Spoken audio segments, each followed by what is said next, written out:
Hello students, আজকে আমরা আরও একটা ম্যাথস ট্রিক্স শিখবো। খুব ইউজফুল ম্যাথস ট্রিক্স, যে ডেইলি লাইফে নিউমেরিক্যাল করার সময় তোমাদের কাজে লাগবে। চলো, দুটো নাম্বার যার প্রোডাক্ট বার করবো। ছোটবেলায় করেছিলাম, আরও একবার শিখবো, কিন্তু নাম্বারগুলো একটু বড়, যেগুলো নিয়ারেস্ট 100। Suppose 98 into 99। কিভাবে করবো? এই 98 100 থেকে কত নম্বরের ছোট? 2। আর 99 100 থেকে কত ছোট? 1।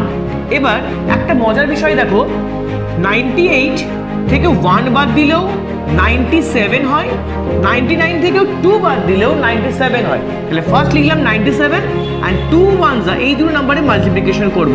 2 1s 2, 2 লাগাবো না, সবসময় আমাকে টেন্স প্লেস ইউজ করতে হবে, মানে 02। আমি আরো এটা বুঝতে পারলে নিশ্চয়ই। আরেকটা এক্সাম্পল আমি দেখাচ্ছি, তোমাদের বুঝতে সুবিধা হয়। Suppose 96 into 95। এখন কি করব? 96 100 থেকে 4 ছোট, আর 95 100 থেকে 5 ছোট। 96 থেকেও 5 বাদ 91, আর 95 থেকেও 4 বাদ দিলে আমার হচ্ছে 91। আমার 91 ফার্স্ট দুটো লেটার নাম্বার পেয়ে গেছি, আর 4 5s 20।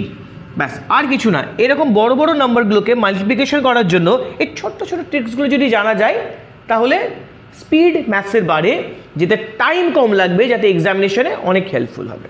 বাই।